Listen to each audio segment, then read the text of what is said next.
ॐ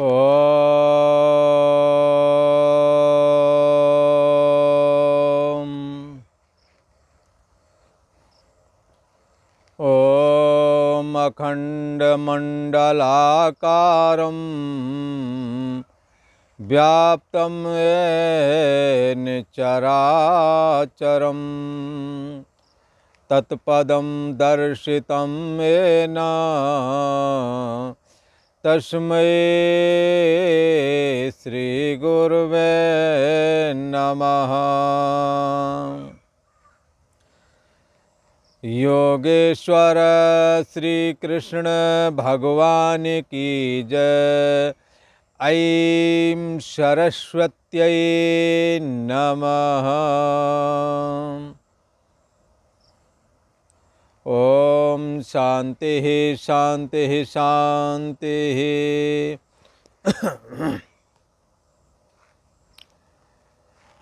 पूर्व का प्रसंग चल रहा है। ये 14वां अध्याय है और इसमें 3 गुण जो होते हैं, सतोगुण, रजोगुण और तमोगुण, इनका क्या प्रभाव है अंतःकरण में अथवा मन में। जब ये अपना प्रभाव बढ़ा चुके होते हैं, सतोगुण या रजोगुण या तमोगुण, तो इस पुरुष की क्या स्थिति बनती है, कैसे लक्षण होते हैं, इस बात की चर्चा चल रही है। भगवान श्री कृष्ण ने तो कहा, तीनों गुणों की साम्य अवस्था रूप जो मूल प्रकृति है और मूल प्रकृति का आश्रय और प्रकाशक जो परमात्मा है, ये दोनों ही अनादि हैं। उसमें पुरुष तो परम ब्रह्म परमात्मा तो अनादि और अनंत है, पर प्रकृति अनादि तो है, पर तत्वज्ञान के द्वारा, ब्रह्म ज्ञान के द्वारा आत्मसंस्थम मना करत्वा जय परिच्छिन्न व्यक्तित्वपना रूप जो जीवात्मा है, जिसको मन कहते हैं, ऐसे जीवात्मा रूप मन को आत्मसंस्थम जब आत्मा में स्थित कर दिया जाता है, जहाँ मन है मैं बुद्धि वहीं है, पर जब ये मन आत्मा में अपनी मैं बुद्धि ले आता है, तब ये मूल प्रकृति का और मन का भी अंत हो जाता है। उसके लिए माया अथवा मन का वजूद नहीं रह जाता, जो कि अपने जीवात्मा रूप मन को आत्मसंस्थम मना कृत्वा न किंचिदप चिंतयेत। जब अंतर्यामी आत्मा में मन को स्थापित कर लेता है, जीवात्मा रूप मन जब स्थित हो जाता है, फिर जगत की सत्यता के विषय में परिच्छिन्न व्यक्तित्वपना रूप जीव अथवा देहाभिमान रूप शरीर, जो 3.5 हाथ का जो ये आकार विशेष है, जिसमें ये जो मैं बुद्धि लगती है, इसके विषय में, परिच्छिन्न व्यक्तित्वपना रूप जीव के विषय में तथा संसार की सत्यत्वता के विषय में न किंचिदप चिंतित, फिर कभी चिंतन नहीं आता। क्यों नहीं आता? क्योंकि उसने स्वप्नवत इसे मिथ्या देख लिया है। जैसे स्वप्न अवस्था के समय में स्वप्न का जगत अपने समकाल में सत लग रहा था और वहाँ पर वहाँ का नफा नुकसान यहाँ की तरह अपना लग रहा था। इसलिए वहाँ सपने में, स्वप्न अवस्था के लिए ऐसा भी कहते हैं कि जागे हानि न लाभ कछु, ज्यों सपने सिर काटे कोई, जागे बिन न दूर दुख होई। सपने होए भिकार नप रंक नाक पत होए, जागे हानि न लाभ कछु तम तिम प्रपंच जिये जोग। ये मूल प्रकृति जो अनादि है, इसका अंत हो जाता है तब जब परिच्छिन्न व्यक्तित्वपना रूप जो जीवात्मा है, जिसको हम लोग मन भी बोलते हैं, और इस मन में ही मैं बुद्धि रहती है। पर ये अपनी मैं बुद्धि, मन समेत अपनी मैं बुद्धि जब आत्मा से अलग होकर के अपना वजूद ना मान करके जो मन और बुद्धि को भी जानने वाला है, जिस आत्मा से स्वतंत्र होकर मन और बुद्धि का कोई वजूद नहीं, जैसे सोने से स्वतंत्र होकर के आभूषण का वजूद नहीं, ऐसे ही जब ये साधना करने वाला साक्षी साधना के माध्यम से इस रहस्य को जानता है, तो मन और बुद्धि को जो जानने वाला है वो हमारी असली मैं है, सोहम अस्मि, वो मैं हूँ, इस भाव से उपासना करता है। और एक दिन ये जो मन में परिच्छिन्न व्यक्तित्वपना रूप जो जीव भाव है, जो कि एक देह में अपनी मैं बुद्धि मानता है, इससे ये मैं बुद्धि हट कर के शुद्ध चैतन्य सत्ता में, जो कि मन बुद्धि को भी जानने वाली है, उसमें जब आ जाती है तो परिच्छिन्न व्यक्तित्व रूप जो व्यक्तित्वपना रूप जो मन है, ये परिच्छिन्न है, पर समष्टि रूप जो परिच्छिन्न नहीं है, ऐसी माया, मन और माया दोनों का अंत हो जाता है।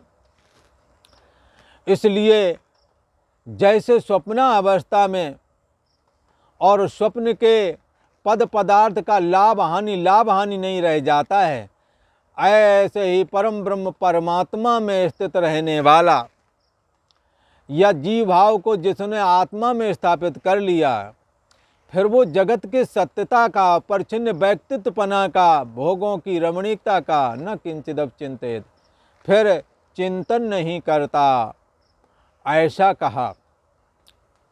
तो क्या है, भगवान श्री कृष्ण कहते हैं कि हे अर्जुन, मम योनिर्महद ब्रह्म, ये मूल प्रकृति कैसी है? महद ब्रह्म रूप मूल प्रकृति संपूर्ण भूतों की योनि है। योनि द्वार से सबकी उत्पत्ति होती है। तो मूल प्रकृति महद ब्रह्म रूप मूल प्रकृति संपूर्ण भूत प्राणियों की योनि है, अर्थात गर्भाधान का स्थान है। और अहम तस्मिन गर्भम ददामी, भगवान श्री कृष्ण कहते हैं मैं उस मूल प्रकृति में प्रतिबिंबित होना, अर्थात चैतन्य सत्ता जब मन में प्रतिबिंबित होती है तो सोने जागने वाली चेतना, जो कि अभी लग रहा मैं हूँ, फिर सुषुप्ति में लगता मैं कुछ भी न जाना, ये अभी जाग रही है और सुषुप्ति में सो जाती है, ऐसी जो चेतना है यही गर्भाधान है। मन में जब परम ब्रह्म परमात्मा का, आत्मा का जब प्रतिबिंब स्थापित होता है, तो यही जागृत अवस्था में जागने वाली चेतना और निद्रा आने पर सुषुप्ति रूप है। तो ये जागृत चेतना और सोने वाली चेतना और जागने वाली चेतना, ये क्या है? ब्रह्म चेतना का, अंतर्यामी आत्मा का प्रतिबिंब ही तो है। भगवान श्री कृष्ण कहते हैं परिच्छिन्न की दृष्टि से देखें माया का जो विघटित रूप है, ऐसा जो मन है उसमें मैं प्रतिबिंबित होता हूँ, तो परिच्छिन्न व्यक्तित्व जीव बना देता हूँ। और मन की समष्टि जो माया है उसमें प्रतिबिंबित होता हूँ तो जीव बना दे, एको हम बाला ईश्वरो हम बना देते हैं। दोनों में जो बीज का स्थापन किया जाता है वो क्या है? चेतनता का। जैसे दर्पण में आप गर्दन वाले मुख का प्रतिबिंब स्थापित करते हैं, तो गर्दन के ऊपर तो आपका मुख है ही है, पर दर्पण में भी एक मुख प्रतिबिंबित हो जाता है, तो कहेंगे ग्रीवा ऊपर मुख ने अपना तेज दर्पण में स्थापित किया तो दूसरा मुख बन गया। ऐसे ही परम ब्रह्म परमात्मा जब मूल प्रकृति में अपना तेज रूप बीज स्थापन करता है, तो ईश्वर की उत्पत्ति और जब मूल प्रकृति का विघटित रूप मन में प्रतिबिंबित होता है तो जीव की उत्पत्ति है। तो भगवान श्री कृष्ण कहते हैं कि महद ब्रह्म रूप जो मूल प्रकृति है यही संपूर्ण भूत प्राणियों की योनि है, क्योंकि एको हम ईश्वर भी यहीं से माया की वजह से बनता है और माया के विघटित रूप मन में प्रतिबिंबित होने से जीव बनता है। तो जीव और ईश्वर दोनों में हेतु तो हाँ मूल प्रकृति ही बनती है, पर चेतन समुदाय रूप बीज शुद्ध चैतन्य सत्ता सच्चिदानंद स्वरूप परम ब्रह्म परमात्मा का ही होता है, और सच्चिदानंद रूप परमात्मा भगवान श्री कृष्ण ही हैं।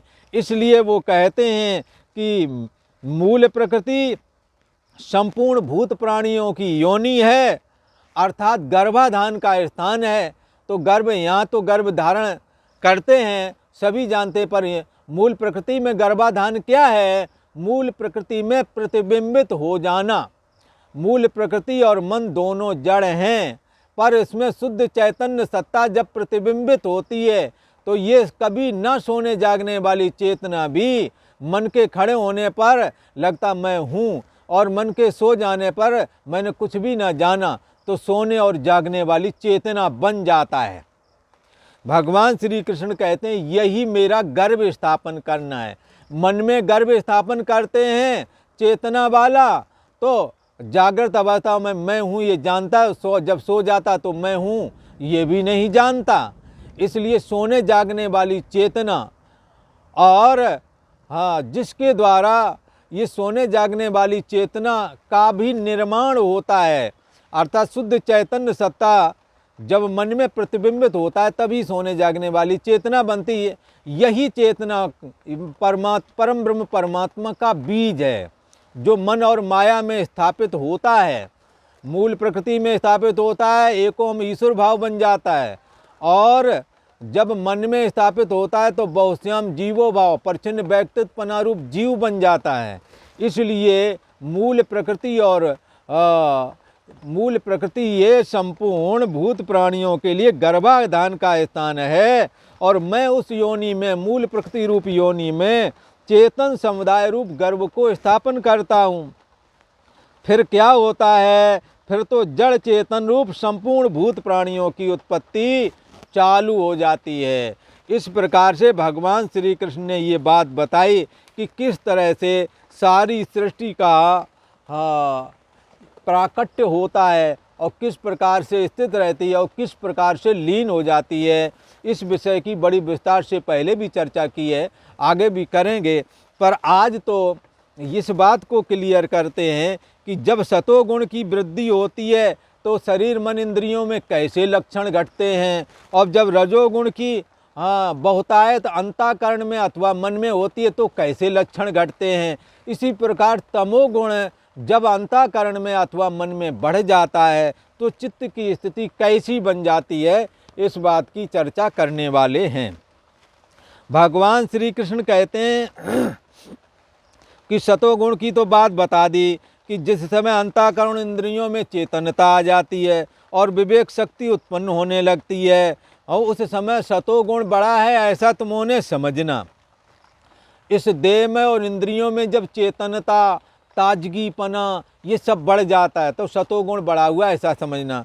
और रजोगुण की वृद्धि के लिए ऐसा कहते हैं जिस समय रजोगुण की वृद्धि होती है उस समय लोभ की प्रवृत्ति ज़्यादा बढ़ जाती है और स्वार्थ भाव से सभी कर्मों को करने का ज़्यादा जी करता है। और जो भी काम करते हैं कामना के बगैर नहीं करते, कामना से समस्त कर्म करने लगते हैं और जीवन में अशांति बनी रहती है। ऐसी स्थिति जब हो तो समझना चाहिए रजोगुण बढ़ा हुआ है। इसी प्रकार से तमोगुण के लिए भी कहते हैं। तो ये गीता का 14वां अध्याय है और 13वां श्लोक है जिसमें इस बात की चर्चा भगवान श्री कृष्ण कर रहे हैं। भगवान श्री कृष्ण कह रहे हैं, हे अर्जुन, जिस समय तमोगुण बड़ा होता है तो उस समय क्या स्थिति बनती है, तो बता रहे हैं 13वें श्लोक में। अप्रकाशो अप्रवृत्तिश्च प्रमादो मोह एव च तमस्येतानि जायन्ते विवृद्धे कुरु नंदना। हे कुरुवंश को आनंदित करने वाले अर्जुन, ये कुरु नाम का धर्मात्मा राजा हुआ था, उसमें तुम जन्मे हो, इसलिए स्वाभाविक ही तुम्हारे हृदय में दिव्य गुणों का समावेश है। तो हे अर्जुन, तुम्होंने अपने अंदर दिव्य गुणों का ही संग्रह रखना और तमोगुण तुम्होंने अपने अंदर प्रवेश करने नहीं देना, क्योंकि तमोगुण जो है जीवन को गर्त में गिरा देने वाला है। और तमोगुण में जो है हे अर्जुन, तमोगुण विवृद्धे, तमोगुण के बढ़ने पर अंतःकरण और इंद्रियों में क्या होता है? अप्रकाशः, जड़ता छा जाती है। जी नहीं करता किसी काम का। कोई पढ़ने वाली बात हो तो बच्चों को जो थोड़े तमोगुण ज़्यादा होता है तो उन्हें समझ में नहीं आता। इंद्रियां भी नहीं, आंखें जगाओ तो वो काफ़ी घंटों तक वो आंखें मिचमिचाएंगे, फिर लेटेंगे, फिर तमोगुण में। अब इंद्रियां भी नहीं सक्रिय हैं, मन भी नहीं सक्रिय है। कुछ कहो, कुछ बोलते हैं, बच्चों को उठा के देखो नींद से। तो क्या है? तमोगुण के बढ़ने पर कहते हैं हे अर्जुन, तमोगुण के बढ़ने पर अंतःकरण और इंद्रियों में अप्रकाशः, ताजगी और चेतनता की कमी आ जाती है। चेतनता रूप परम ब्रह्म परमात्मा जो सबके अंदर में चेतना का संचार कर रहा है, उसमें के अंदर कमी नहीं आती। कमी आती तुम्हारे मन में कैच करने की शक्ति। जैसे दर्पण गंदा हो तो तुम्हारा मुख उसमें प्रतिबिंबित नहीं होवेगा। इसी प्रकार से बंधुओं, जब मन में तमोगुण आता है तो इंद्रियां और मन, बुद्धि आदि सभी मलिन पड़ जाते हैं, और मलिन पड़ जाने की वजह से चेतनता का अभाव सा हो जाता है। जिससे चेतनता आ रही है उसका अभाव नहीं है। जैसे जिस दर्पण में मुख प्रतिबिंबित होता है, यदि गंदा हो तो मुख प्रतिबिंबित नहीं हो पा रहा है, इसका मतलब गर्दन ऊपर वाला मुख नहीं है, ऐसी बात नहीं। वो तो ज्यों का त्यों अभी भी है, पर दर्पण गंदा है। इसलिए दर्पण को, ये जो दर्पण है, मुख के प्रतिबिंब को पूरा का पूरा नहीं बना पा रहा, नहीं दिखा पा रहा है। ऐसे ही ये शुद्ध चैतन्य सत्ता, जिसके लिए कहा गया है, भागवत में भी कहा, सच्चिदानंद रूपाय विश्वोत्पत्त्यादि हेतवे तापत्रय विनाशाय श्री कृष्णाय वयम नमः। जिसका कभी अभाव नहीं होता, ऐसी चैतन्य सत्ता, और जो चैतन्य सत्ता सदा रहती है इसलिए उसी को सत कहते हैं। जो सदा रहता है वो हमेशा चैतन्य भी है, इसलिए उसको चेतन भी बोलते हैं। और जो सदा रहता है, जिसकी चैतन्यता सभी जीवों में प्रवाहित हो रही है, ऐसा सदा प्रिय भी रहता है। इसलिए मान भूपमित प्रेम आत्मनि इच्छते, मेरा कभी अभाव ना हो, मेरा कभी अभाव ना हो, मैं सदा बना रहूं, ऐसा प्रेम तो आत्मा में ही है। ये आत्मा का प्रेम ही शरीर से मैं बना रहूं ऐसा लगता है, तो सबसे ज़्यादा प्रिय अंतर्यामी आत्मा ही है। चाहे फिर बचपने की अवस्था हो, चाहे जवानी, चाहे बुढ़ापा, तीनों अवस्थाओं में आप पहले जैसे प्रिय थे बचपन में, वैसे ही जवानी में प्रिय हो, और वैसे ही आज वृद्धावस्था में भी प्रिय हो। लोगों ने आपको वृद्धावस्था में अब उस तरह से नहीं तवज्जो दी है, अर्थात उस तरह से आपको लायक अथवा पसंद नहीं करते, वो एक अलग विषय। पर आप अपने को उतना ही पसंद करते हैं, उतना ही जीने की इच्छा है, उतना ही प्रेम करते हैं जितना कि बचपने और जवानी वाले शरीर में किया करते थे। तो इस तरह से तमोगुण के बढ़ने पर शरीर, इंद्रियां और मन बुद्धि, इन्हों में क्या होता है? भगवान कहते हैं अप्रकाशः, ये चेतनता को नहीं ग्रहण कर पाते, अर्थात अर्ध चेतनता स्थिति, सो कर के जगाया। कई बार बैठे बैठे भी सो जाते हैं बच्चे, बूढ़े भी सो जाते हैं, कोई भी सो सकता है, नींद आएगी, उसमें कोई ऐसी बात नहीं है। पर उस समय तमोह गुण की स्थिति कही जाती है। उस समय आप कुछ कहो तो पूरा पूरा समझ में भी नहीं आता है, चेतनता गायब है। तमोह गुण के बढ़ने पर अंतःकरण और इंद्रियों में अप्रकाशः, चेतनता का अभाव हो जाता है, और अप्रवृत्ति, कुछ करने का जी नहीं करता है। घर में ठाले ही बैठे हैं, ड्यूटी भी नहीं गए हैं, क्या मजाल लेटे थे वो कपड़े तक सही तय लगा करके रख दें, प्रवृत्ति ये नहीं हो रही है। चाय मिल जाए पी लेंगे, फिर चाय का गिलास वहीं रखा रहेगा। बोला वो चाय थोड़ी देर में जाकर सूख जाती है, फिर माताओं को उसको भीतर छुटाने में, हाथ डालने में बड़ा दिक्कत होती है, और किलसती हुई, चिड़चिड़ाती हुई फिर बर्तन आदि धुलती हैं। तो ये सब चाहो तो आप भी कर सकते हो, पर आपको ऐसे प्रमाद में बैठे रहोगे। अब प्रवृत्ति ही नहीं बन पा रही है।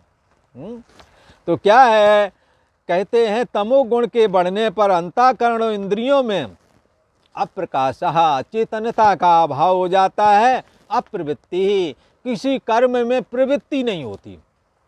सब कुछ अनेकों प्रकार के कर्म पड़े हैं पर नहीं प्रवृत्ति हो रही है। कपड़े धुलने को पड़े हैं, नहीं पड़ी प्रवृत्ति, फिर वो महिलाओं को जब समय लगेगा तब वो धुलेंगे, मशीन में डालेंगे। और भी बहुत सारे काम हैं जो आपके सम्मुख पड़े हैं पर नहीं करना, ये सब तमोगुण का लक्षण है। अप्रवृत्ति च प्रमादः, करना तो चाहिए अपने काम, और ज़रूरत के हैं बहुत, पर वो नहीं करेंगे, कुछ अलग ही करेंगे जिनका घर के काम से कोई लेना देना नहीं, तुम्हारी उन्नति से कोई लेना देना नहीं। बोला जाकर बगल वालों के यहाँ निंदा चुगली करेंगे, और वहाँ बातन बतबड़ हो गई, और बातन में बाड़ी रार, वहाँ झगड़ा करके चले आए। किसी का काम कोई काम भी हल नहीं हुआ, व्यर्थ की चर्चा करते रहे, व्यर्थ की चर्चा को लेकर के मोचाई हो गई, झगड़े की नौबत आ गई। तो क्या है, प्रमाद, इसी का नाम प्रमाद है। जो करने योग कर्तव्य है वो तो नहीं किए, कुछ और ही करने लगे। तो प्रमाद और व्यर्थ की चेष्टाएं बढ़ जाती हैं तमोगुण के बढ़ने पर। चाह मोहा, और मोह आत्मक वृत्तियां बढ़ जाती हैं। ये घरवार है, ये परिवार है, ये हमारे हैं, ये पराये हैं, इस तरह का माहौल, इस तरह की वृत्ति विशेष तमोगुण के बढ़ने पर हो जाता है। निद्रा आदि, जब देखो तब रात भर सोए, फिर थोड़ा कुर्सी पे बैठे फिर लुढ़क गए। एक हमारे यहाँ वृद्ध हो गए थे, एक महात्मा, एक कुर्सी पर बैठे और 80 साल के लगभग हो गए बेचारे। अब वो क्या है, बैठे बैठे कुर्सी से लुढ़क पड़े, नीचे गिर गए, तो भी नींद नहीं खुल रही, पर बड़े धीरे से बाद में, बहुत समय बाद में धीरे से उठे। क्या है, ये तमोगुण जब बढ़ जाता है तब ये स्थिति बन जाती है। निद्रा आदि, हर समय कुछ न कुछ मोहात्मक निद्रा आदि अंतःकरण की मोहनी वृत्तियां हैं।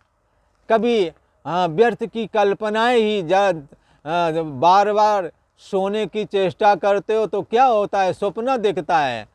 स्वप्न कहते हैं अर्ध निद्रा की अवस्था में आता है। आप देखें, जब आपको नींद ज़्यादा ले लोगे तो फिर बाद में जब सोओगे तो स्वप्न बहुत आएंगे। उस सपने में आपके जैसे संस्कार होंगे वैसी दुनिया दिखने लगेगी, और फिर कहेंगे हमने सपने में ऐसा देखा। ये झगड़ा करते रहे तो कहोगे हमने देखा आज वो हमारे से झगड़ रहा था, फिर उसके अर्थ निकालोगे व्यर्थ के। ये इन सब कर्मों से बचना चाहिए, तुम्हारे तमोगुण की वजह से है। स्वप्न तो वो शुद्ध माना जाता है जब आप 10 बजे शाम को सो गए और रात के 4 बजे तक सोए 6 घंटे, इसके बाद उठे, इसके बाद लास्ट में 4 बजे के लगभग में या 3:30 पौने 4 के लगभग में जो सपना आया वो सपना हो सकता है वर्तमान काल में जो देखा वो दिख जाए, अथवा भूतकाल में जो देखा था या करके आए वो दिख जाए, या भविष्य में भी कुछ घटना घटित होने वाली होती है वो भी दिख जाता है। पर ये सब होता है निद्रा दोष से। स्वप्न वाला उसको कहते हैं, ना कि तुम दिन रात सो रहे हो, नींद तो आ नहीं रही, तंद्रा की स्थिति है, उसमें तुम्हारी मना कल्पना स्वप्न के जगत के रूप में दिखने लगती हैं। ये स्वप्न फल की दृष्टि से नहीं विचारना चाहिए, ऐसा कहते हैं। और रामायण में तो कहा था, जब हनुमान जी सीता जी की खोज में गए थे, तो वहाँ पर त्रिजटा ने अपना स्वप्न सुनाया था। वो स्वप्न विशेषज्ञ लगता रही थी। त्रिजटा नाम राक्षसी एक राक्षसी थी त्रिजटा नाम की, और उसने सभी को बुलाकर सुनायस सपना, सबन बोल सुनायस सपना, त्रिजटा नाम राक्षसी एका। और उसने क्या सुनाया?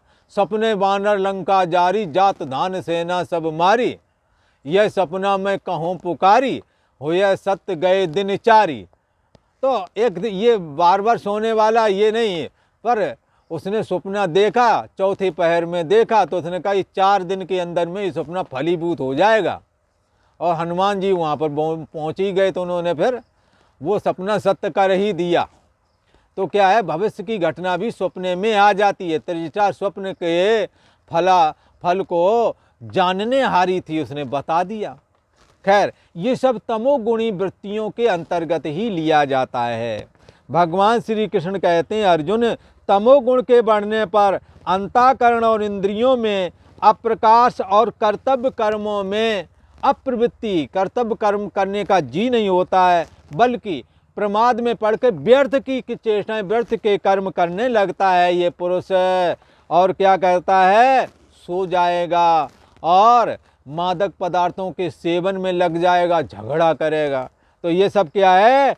ये सारी की सारी मोहित करने वाली वृत्तियां तमोगुण से ही उत्पन्न होती हैं। एतान एव जायन्ते, ये सारी की सारी वृत्तियां तमोगुण से प्रकट होती हैं, ऐसा हमें समझना चाहिए।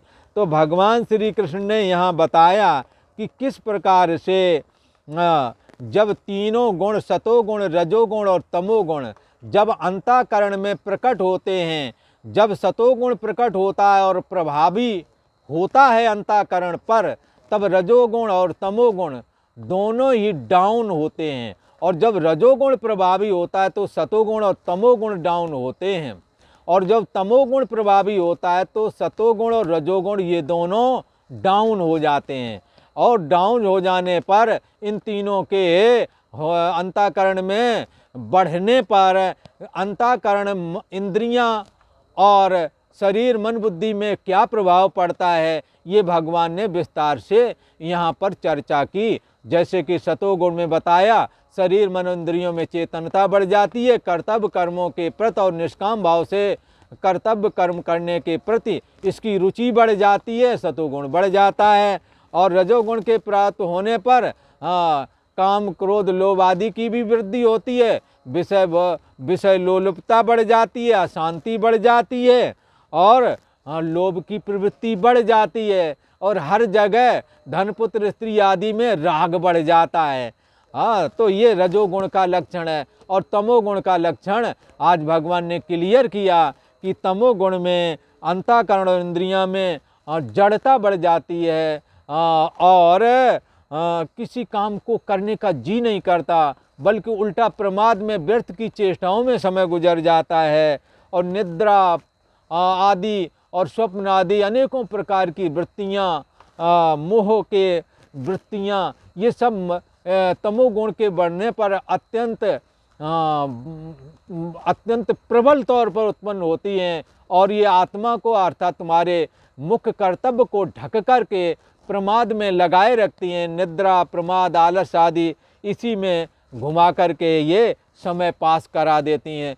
तो इस प्रकार से ये प्रकृति के जो 3 गुण हैं, वो उधर तो 3 गुण हैं ही है, मूल प्रकृति जो समष्टि भाग है उसमें 3 गुण, सतोगुण, रजोगुण, तमोगुण, ब्रह्मा, विष्णु, रुद्र के रूप में हैं। जो सृष्टि उत्पत्ति स्थिति एवं प्रलय के करने हारे हैं। तो और वही मूल प्रकृति जब अपने को विघटित करके परछिन्न रूप धारण करती है और मन बन जाती है, तो मन के अंदर में भी इन तीनों गुणों का प्रभाव जाता नहीं बल्कि बना रहता है। पर इन तीनों गुणों के प्रभाव से बचने के लिए हमें परमात्मा श्री हरि नारायण का स्मरण करना चाहिए, परमात्मा श्री कृष्ण की लीला कथाओं का श्रवण करना चाहिए, गीता का श्रवण करना चाहिए, भगवान के नाम जप आदि में लगे रहना चाहिए। ऐसा करने से चित्त से रजोगुण और तमोगुण का धीरे धीरे करके अभाव हो जाता है और हृदय में विशुद्ध सतोगुण प्राकट होता है, जिससे भगवान की भक्ति में ज्ञान वैराग भक्ति में रुचि हो जाती है, ऐसा कहा गया। इसलिए तीनों गुणों के बताने का प्रयोजन यही है कि तमोगुण से अपने को हटाना है और तमोगुण से हटाने के लिए पहले रजोगुण में जाना होता है। इसलिए जो कुछ करने का जी नहीं कर रहा है तो कुछ करो, तो करने वाला रजोगुणी कहलाता है। और जो सब कुछ करने लगा उस करने वाले से कहेंगे तुम कामना को छोड़ करके फलाकांक्षा छोड़ करके करो, तो ये रजोगुणी कर्म तुम्हारे सतोगुणी हो जाएंगे। और फिर उन सतोगुणी कर्म करने वालों से कहेंगे तुम व्रत उपवास तपस्या आदि करो, जिससे तुम्हारे अंदर भक्ति का प्राकट हो। फिर उन्हों के अंदर भक्ति का प्राकट होता है और भक्ति से ही ज्ञान और वैराग प्राप्त होते हैं। और वैराग्य के द्वारा संसार से प्रवृत्ति का निषेध हो जाता है। और ज्ञान के लिए तो कहा ही गया, ज्ञान मोक्ष प्रद वेद बखाना, धर्म से विरत योग से ज्ञाना। निष्काम कर्म, निष्काम भाव से फलाकांक्षा से रहित होकर जो कर्म किया जाता है उसको निष्काम धर्म कहते हैं। ये ऐसे धर्म से विरति, विषयों से वैराग हो जाता है तो धर्म से विरति। और योग से परमात्मा का सदा योग किए रहोगे, स्मरण करे रहोगे। योग के मतलब जुड़े रहना, परमात्मा से जुड़े रहोगे तो क्या होगा, तुम्हारे अंदर ज्ञान प्राकट होगा। तो योग से ज्ञान, कैसे जुड़े रहें भगवान से? नाम जप करके, लीला कथाएं सुन करके, हाँ, भगवान की गीता सुन करके, उपनिषद सुन करके, भागवत सुन करके। अत केनाप उपाय मना कृष्णम नियोजति। कोई उपाय करो कि भगवान में हमारा मन लगा रहे। अगर मन लगा रहेगा तो ज्ञान प्रकट होगा, जिसके लिए भगवान श्री कृष्ण ने अर्जुन से कहा, अर्जुन हमारे और तुम्हारे बहुत जन्म हो चुके हैं, पर मैं सबको जानता हूँ, तुम नहीं जानते हो। पर मैं जैसा कहता हूँ, जो ज्ञान मेरे अंदर है वो तुम भी धारण करो, तो वो ज्ञान तुम्हारे अंदर भी है, मैं भी आ जाएगा जो ज्ञान हमारे अंदर में है। मैं सर्वाधिष्ठान ब्रह्म हूँ, मैं शुद्ध चैतन्य सत्ता हूँ। देह मन इंद्रियां आदि अपनी मैं, जो मुझे हर एक जीव को लगती है, मैं ऐसा नहीं सोचता हूँ। शरीर मैं नहीं, मेरा नहीं, परछिन्न व्यक्तित्व नारूप जीव भी मैं नहीं, मेरा नहीं। मैं इनका जानने आ रहा शुद्ध, हाँ, सच्चिदानंद घन परम ब्रह्म परमात्मा सर्वाधिष्ठान, हाँ, सर्वधी साक्षीभूत चैतन्य सत्ता हूँ, ऐसा मेरा ज्ञान है। मेरी शुद्ध में मेरा भाव यही है, सदा रहना, सदा चैतन्यता, सदा प्रियता, हाँ, सत्ता मात्र मेरा निज भाव है। और इस निज भाव में बहुत सारे ज्ञानवान लोग मेरे ज्ञान को धारण करके बहवो ज्ञान तपसा पूता मदभाव मांगता है, इस गीता के दुर्लभ ज्ञान को धारण करके पवित्र हो करके मेरे मद भाव मांगता है, मेरे भाव में आ गए। बोले तुम्हारा भाव क्या है? बोले हम आत्मा गुडा के, मैं आत्मा हूँ। बोले आत्मा कैसा है? सदा रहता है, इसलिए सत कहते हैं। उसमें उसकी चैतन्यता का कभी अभाव नहीं होता है, तो सत को ही चेतन बोलते हैं। और उसमें प्रियता का भी अभाव नहीं होता, इसलिए उसे सच्चिदानंद कहते हैं। इसलिए सच्चिदानंद रूपाय विश्वोत्पत्त्यादि हेतवे तापत्रय विनाशाय श्री कृष्णाय वयम नुमा। हम तमोगुण से रजोगुण में और रजोगुण से सतोगुण में, सतोगुण के द्वारा जाकर के हम परमात्मा श्री कृष्ण की ज्ञान वैराग भक्ति में प्रवेश करेंगे। और भक्ति के द्वारा वैराग, और वैराग के द्वारा संसार से विरति हो जाएगी भला, और परमात्मा का योग होवेगा। योग होवेगा तो ये दुर्लभ ब्रह्म ज्ञान गीता वाला प्रकट हो जाएगा, जिसके द्वारा परम ब्रह्म परमात्मा श्री कृष्ण से अपना अभेद निश्चय कर सकेंगे। यही तीनों गुणों के वर्णन का भगवान श्री कृष्ण का प्रयोजन है। और आज इतना ही। ओम शांति शांति शांति।